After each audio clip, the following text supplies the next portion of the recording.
Hi. Okay.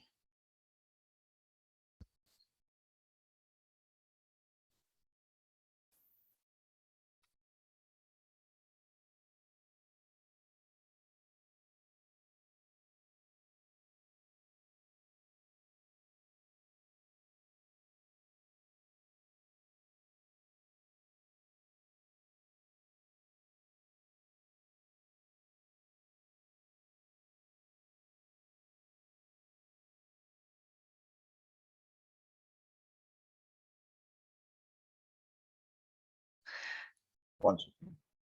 Good morning, Mr. Pradeep Kumar Sampath. Hope you are doing well. Yep, And absolutely. Yeah. thank you for accepting our invitation to be a part of our Next Gen Entrepreneurs Beyond Dream series. And a brief about Pradeep Kumar Sampath. He's a founder of nStore Technologies.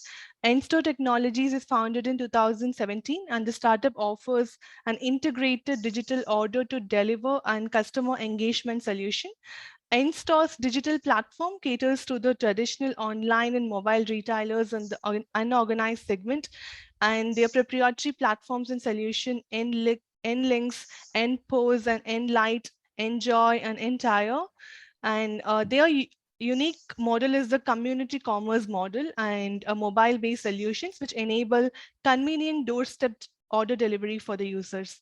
So we are really happy to have you with us today, and we'd like to hear more from you, a brief about yourself and your entrepreneurship journey, please. Thank you. Yeah. So happy to be part of this discussion, and thank you very much for giving me this opportunity. So my name is Pradeep Kumar Sampath, and I have about 25 years of experience in the corporate world. Mhm, Started my life as a sales executive back in '96, and mhm, worked with companies on the enterprise segment with network solutions, and then with Wipro and IBM. mhm, Before taking a career shift into payments back in 2007. mhm, So then I worked with companies in the payment space, started with Euronet, and then went on to head the Asia Pacific, Middle East, and Africa business for a company called Electrocard Services, which was providing card management solutions and switching mhm, services to banks and financial institutions across Asia Pacific, Middle East, and Africa. And then joined a company which is part of the Tata Group, it's a subsidiary of Tata Tele Services, as the CEO to head their mobile wallet business. mhm. Um, so all through this journey, I've actually had, at least in the payment space, I've had a close interaction with the merchants. Okay. And I always felt that these merchants today traditionally do not understand digital, but they are very Mhm, good in terms of managing the customer relationship. If the customer walks to the mhm, store, and they've got all the aspects of engaging with that customer, and they are strategically positioned at the neighborhood to be able to fulfill our needs.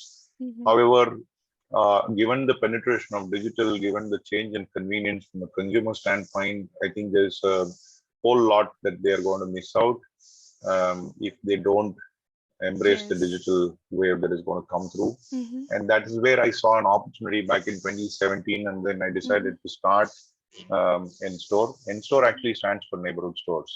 Okay. Um, Mhm, and so that's the way the journey started. So in this journey, I was actually joined by two of my very close friends mhm, who bring in, complementing experience in terms of product and operations.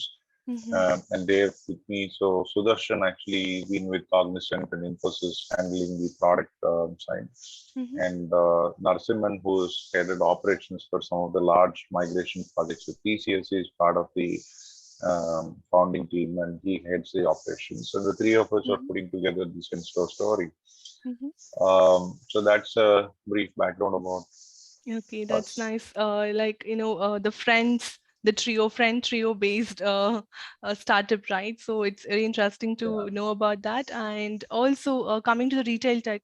So these technologies, it's like already well established in foreign countries, like retail technologies. Well, coming to Indian convenience stores and grocery stores, it's still not that much in use as we see in our daily life. Like only in some payment gateways and other things are being digitalized for now, but not the whole process itself. So it's actually a very good start to the same. And also, like what induced you like to you said about this in detail actually, but there will be some point in which you tried to shift from the conventional employer phase to an entrepreneur phase, right? Is there anything which Yeah. induced you towards that? Yeah, so back in these, just right after demonetization, Mm-hmm. I was interacting with these merchants for digital payments acceptance. Mm-hmm. While there is an increased penetration or adoption of digital payments, but largely these merchants, um, there was an underlying problem that never came out, because fundamentally, if you go to them and ask them saying that, why didn't you take digital payments? And they were very conversant with cash, and they said, I'm not Yes. interested in paying any 1%, 2% charges, Mm-hmm. because cash is ubiquitous and it is more convenient. Yeah. Then I started looking at it saying that, so if cash is the, medium, and digital Mm-hmm. payment is really not solving any material problem for the Mm-hmm. merchant. So what exactly is the problem that he's facing, and what could Mm-hmm. possibly be solved for him so Mm-hmm. that he's able to become relevant in this ecosystem? So somewhere there is an, innate fear in them that these online commerce is Mm-hmm. something that they don't understand, and that is going to come over and take their business out. And Okay. this was way back in 2017 and 2018, but it Mm-hmm. was it was never spelled out by these retailers. Fundamentally, Mm-hmm. they had this fear, but unless you go and talk to them, they would open out. But then they will also say that, it's there, but we will handle it as and when it really Yes. happens, right? Uh-huh. Yeah. So that was the case, and India is a very unique market, because 90% Mm-hmm. of the entire retail even today Mm-hmm. actually is completely unorganized, Yes. Yes. Mm-hmm. right? While we talk about online, we talk about all of those things, but that's Mm-hmm. going to that's currently contributing only 10%. Now, Yes. hypothetically Mm-hmm. speaking, even if you take the market of 1.3 trillion dollars today, Mm-hmm. they are predicting that in the next 5 to 7 years, this is going to become a $2 trillion market. And Mm-hmm. at $2 trillion, Okay. even if online doubles the growth and Mm-hmm. becomes, to take about 25-30% market share, which in itself is a huge task, Mm-hmm. there is still going to be $1.5 trillion sitting in the unorganized segment. So this Yes. is such a huge problem for us to solve, Mm-hmm. than trying to disintermediate these people and trying to take over the whole supply chain. And that's Mm-hmm. essentially what is happening. So, True. so that is where I felt that, this is, I mean, I knew that this is not going to be Mm-hmm. overnight success, Yeah. because Mm-hmm. we need to, change the behavior of this whole Yes. ecosystem, Mm-hmm. and Mm-hmm. it is going to be a process, and where you need a lot of support, hand holding, Mm-hmm. training, and so on and so forth. And that's knowing fully well that this is going to do that way. Then we got into it, because Mm-hmm. I mean, look at it this way: that when the merchant is connected and Mm-hmm. at a store level, there are a lot of things that can possibly be offered at a digital channel to this merchant, right? Yes. Yes. Be it Mm-hmm. in terms of opening the account, be it in Mm-hmm. terms of offering credit, be it in terms of Mm-hmm. creating various other products and services which is going to help him, whether it is Mm-hmm. insurance or any of these things. So the initial part is going to be slightly tricky, Mm-hmm. Mm-hmm. but once you have the ways, once you have the ability, it is just for us to offer more convenience to that merchant and bring him more mainstream, and that's where Yes. the Mm. vision is really.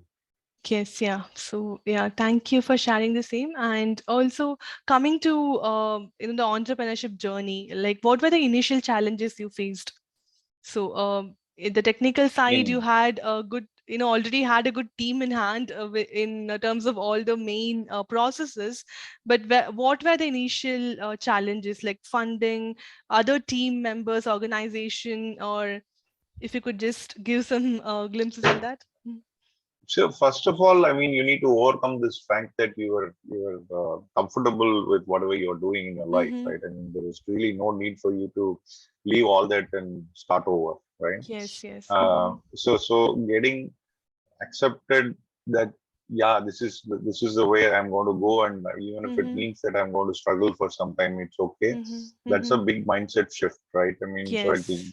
Mm-hmm. 90% of those decisions actually fail at that stage. Yes, yes, And true. I'm happy that I took this plunge. Mm-hmm. Mm-hmm. And then the second interesting part is actually getting the right set of co-founders, because you can't solve Yes. all the problems in the world all alone. You Yes, need yeah. people Mm-hmm. who you trust, you need people who you work Mm-hmm. with, who are comfortable with. Mm-hmm. Maybe every day you can fight, and at the end of the day you can just go get back together Yes, and true. speak Mm-hmm. freely. So it's a very different experience, because Mm-hmm. you are actually jumping into something which is unknown, Yes. and you'll be faced with a lot of challenges. And unless otherwise you have a good team which is going to stick Mm-hmm. together during the tough times. I mean, Mm-hmm.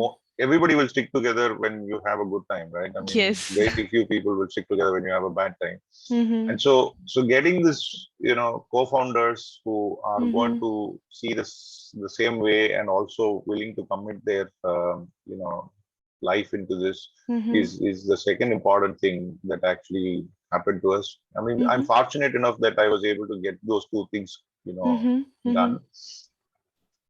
But looking at it, all the other things, from a entrepreneur perspective, is every day it's a challenge. Right? I mean, Yes. Mm-hmm. whether you take funding, whether you take about product development, whether Mm-hmm. you talk about sales, because you're going to be frugal in terms of what you're doing, because you've got Mm-hmm. so much of resources and you need to maximize it.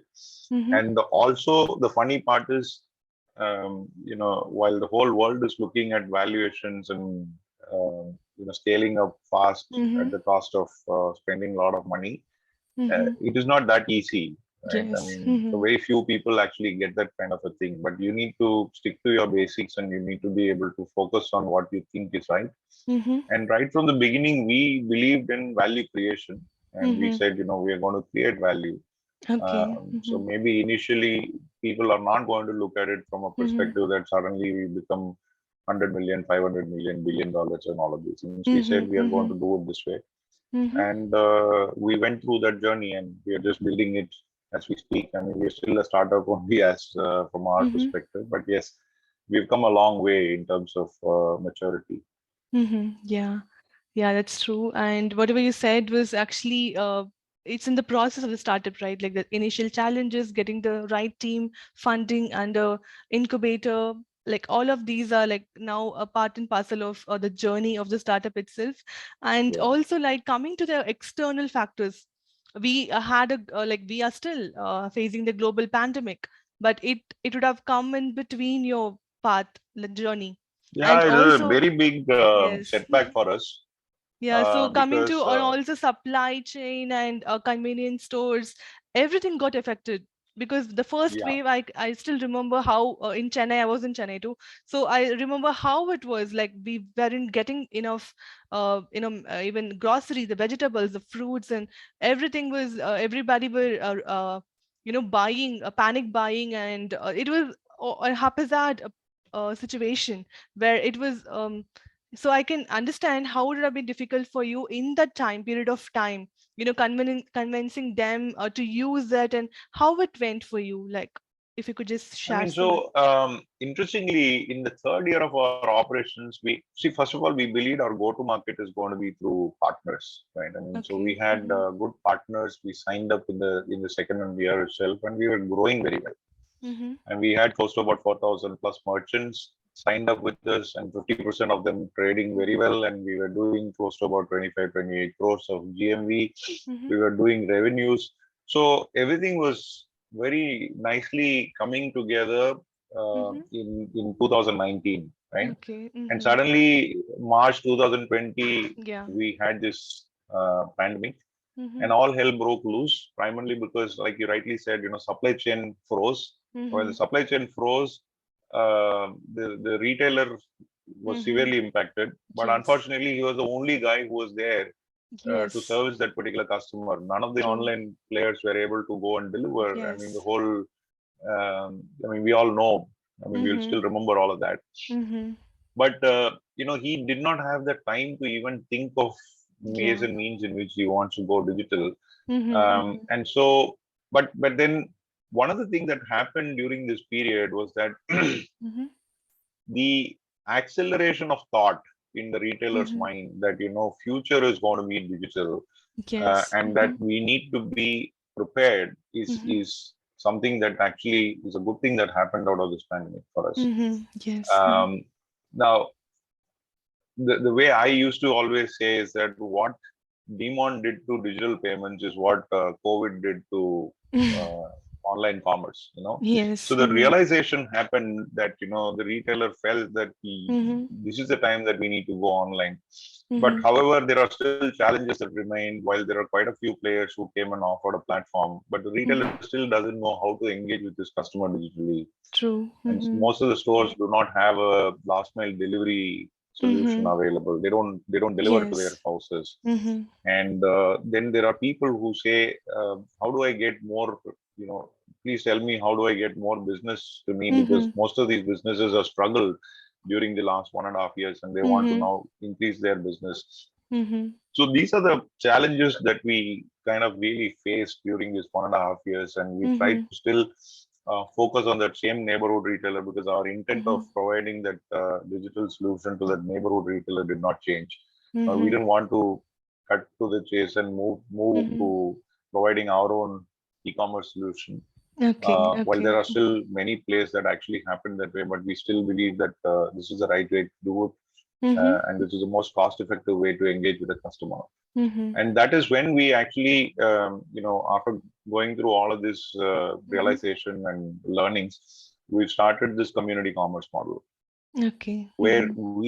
we engage on behalf of these stores at Mm-hmm. the community level, and we get orders for him and we help him execute it. So when Mm-hmm. we look at the model, at a community level, so there are about Mm-hmm. 1,000 households, and that's the cohort for us. And inside that 1,000 households, we put together all of these various different stores, and we Mm-hmm. aggregate them and we present it to the customer as a unified link. And Okay. Okay. from there, we Interesting. get the orders. So Mm-hmm. Mm-hmm. whatever that the retailer is not able to provide it on a digital scale, Mm-hmm. we are just helping him with that. That's the whole intent Mm-hmm.